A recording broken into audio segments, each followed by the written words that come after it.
warahmatullahi wabarakatuh. Kami kelompok 9 yang terdiri dari Ayu Ratnasari dengan NIM 18621 50144, Intan Listiana 18621 50197, Latifah Nurrosyi dengan NIM 18621 50001, Niola Dinda Maharani dengan NIM 18621 50142.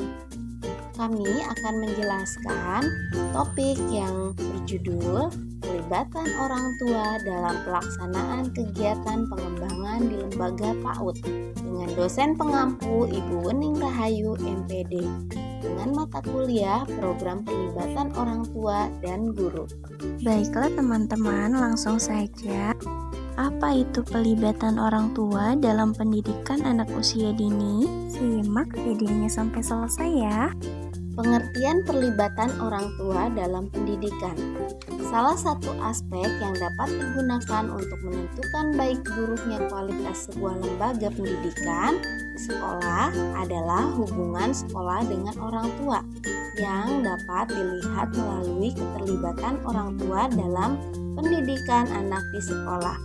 Menurut Fordham tahun 2011 halaman 49, keterlibatan orang tua dalam pendidikan itu sendiri dapat diwujudkan dalam berbagai bentuk aktivitas yang dilakukan orang tua, baik di rumah maupun di sekolah, sehingga akan memberikan keuntungan baik bagi orang tua, anak maupun sekolah. Menurut Marison tahun 1988 halaman 49. Marison berpendapat bahwa keterlibatan orang tua merupakan salah satu proses untuk membantu orang tua menggunakan segala kemampuan mereka untuk menguntungkan mereka sendiri. Berdasarkan definisi yang disampaikan oleh Morrison, terlihat bahwa keterlibatan orang tua dalam pendidikan anak akan memberikan keuntungan tidak hanya bagi orang tua, maupun juga akan memberikan keuntungan bagi anak dan sekolah itu sendiri. Menurut Diada tahun 2015 yang mengertikan keterlibatan orang tua sebagai proses menghubungkan orang tua dengan program sekolah dan menggunakan layanan program untuk kemampuan terbaik orang tua dan program sekolah. Berikutnya ada rancangan program peningkatan keterlibatan orang tua dalam program PAUD. Keterlibatan orang tua merupakan hal yang penting yang dapat mempengaruhi keberhasilan dalam pendidikan anak.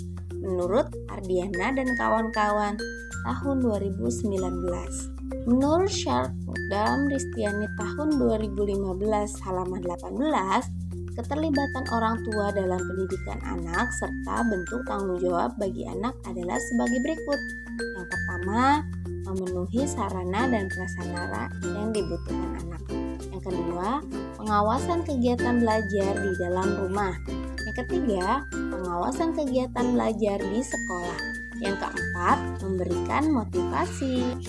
Adapun acuan dalam pengembangan program kemitraan sekolah dengan orang tua adalah model faktual yang telah dikembangkan sebelumnya oleh Dirjen PAUD Dikmas Kemendikbud tahun 2016.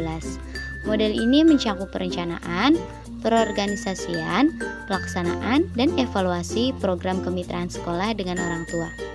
Selain keluarga yang dilibatkan, harapannya potensi masyarakat sekitar juga dapat dimanfaatkan demi tercapainya tujuan pendidikan anak. Lalu yang berikutnya ada perencanaan program. Yang pertama ada analisis kebutuhan. Tahapan ini dilakukan oleh pihak sekolah karena merupakan inisiator kemitraan antar sekolah, keluarga, dan masyarakat. Langkah-langkah analisis kebutuhan yaitu sebagai berikut. Yang pertama, ada analisis kebutuhan program pendidikan keluarga ditinjau dari anak, orang tua atau wali, sekolah, dan masyarakat. Lalu yang kedua, ada identifikasi kemitraan yang pernah dilakukan sebelumnya oleh sekolah, orang tua atau wali, serta masyarakat. Hal ini dapat menjadi acuan pada kegiatan selanjutnya. Lalu, yang ketiga ada identifikasi potensi orang tua atau wali dan masyarakat sekitar sebagai mitra sekolah. Lalu yang keempat, mempertemukan kesamaan kebutuhan antar anak, orang tua atau wali, sekolah dan masyarakat sebagai dasar yang baik untuk memulai kemitraan. Lalu yang kelima, atas dasar hasil analisis kebutuhan tersebut, rancang program kemitraan yang akan dilakukan. Lalu yang keenam, tetapkan program kemitraan yang akan dikembangkan berdasarkan kebutuhan dan skala prioritas. Yang berikutnya adalah penyusunan rencana aksi program kemitraan. Atas dasar hasil analisis kebutuhan, selanjutnya sekolah perlu merancang program kemitraan yang akan dikembangkan dan disusun dalam bentuk rencana aksi program kemitraan atau biasa disingkat dengan RAPK. Penyusunan RAPK dilakukan dengan langkah-langkah sebagai berikut.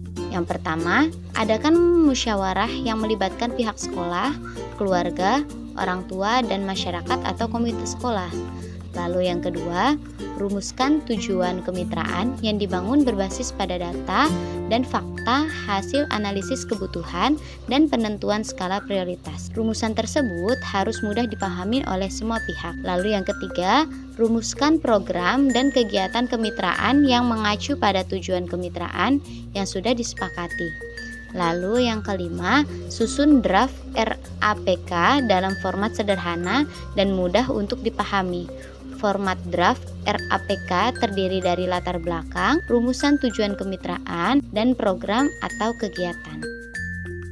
Cara melibatkan orang tua dalam proses kegiatan belajar di kelas.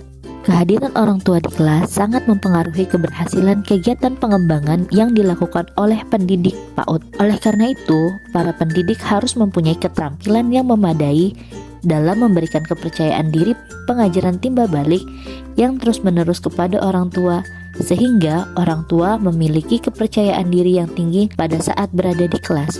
Keikutsertaan orang tua dalam proses belajar anak di kelas akan memberikan banyak keuntungan baik untuk orang tua maupun untuk para pendidik PAUD. Untuk para orang tua, keuntungan yang diperoleh antara lain yang pertama, mengembangkan rasa memiliki program. Yang kedua, dapat mengamati bagaimana anak berhubungan dengan orang lain. Yang ketiga, memperoleh pemahaman yang memadai tentang perkembangan anak. Yang keempat, paham dan mengapresiasi tim pendidik. Yang kelima, mempelajari kegiatan yang menyenangkan dilakukan di rumah. Yang keenam, bertemu teman anak di lembaga pendidikan. Tentu saja anak-anak memiliki teman yang sangat banyak. Cara melibatkan orang tua di dalam kelas, yang pertama, menyambut keluarga yang datang ke kelas. Setelah memberikan sambutan yang hangat dalam sesuatu yang penuh dengan kekeluargaan, pendidik berkewajiban mendorong keluarga untuk mengunjungi kelas pada awal tahun ajaran dan selanjutnya. Secara teratur, pihak keluarga perlu diberi penjelasan bahwa mereka dipersilakan untuk bergabung dalam kegiatan kelas setiap saat mereka bersedia. Yang kedua, melakukan kegiatan di kelas. Lalu yang ketiga, perintah untuk kegiatan. Agar kegiatan orang tua di kelas dapat berlangsung lancar, maka harus ada aturan kegiatan sehari-hari di ruang kelas. Cara melibatkan orang tua dalam kegiatan di luar kelas yang mendukung proses kegiatan belajar. Yang pertama, adanya kegiatan parawisata. Selanjutnya, membuat perlengkapan atau bahan program. Kegiatan pengembangan para orang tua dengan beragam latar belakang pekerjaannya. Hal ini tentunya sangat potensial dilibatkan untuk membantu kegiatan belajar anak melalui pembuatan perlengkapan atau penyediaan bahan-bahan belajar anak. Yang selanjutnya, membantu memperbaiki peralatan atau alat permainan di luar kelas. Yang keempat, membaca buku dan mainan untuk anak-anak. Keterlibatan keluarga sebagai pihak yang memiliki peran penting dalam penyelenggaraan pendidikan anak usia dini masih rendah. Hal tersebut disebabkan oleh dua faktor, yakni faktor orang tua dan faktor sekolah. Faktor orang tua dapat berupa kondisi sosial, ekonomi, latar belakang, pendidikan. Kemudian ada faktor sekolah, mencakup bahasa dan kemampuan komunikasi guru. Pengaruh rendahnya keterlibatan orang tua terhadap pengelolaan program PAUD adalah ketidaksesuaian program PAUD yang dapat memenuhi kebutuhan anak dan orang tua, kekurangan pembiayaan, kekurangan SDM, ketidakberhasilan, keberlanjutan program anak di rumah, dan pengaruh keterlibatan orang tua yang rendah terhadap perkembangan acak adalah perkembangan anak yang diharapkan tidak akan berkembang secara maksimal. Baiklah teman-teman semua, itu saja video yang dapat kami sampaikan. Kurang lebihnya mohon maaf. Terima kasih sudah menonton video ini sampai selesai. See you. Wassalamualaikum warahmatullahi wabarakatuh.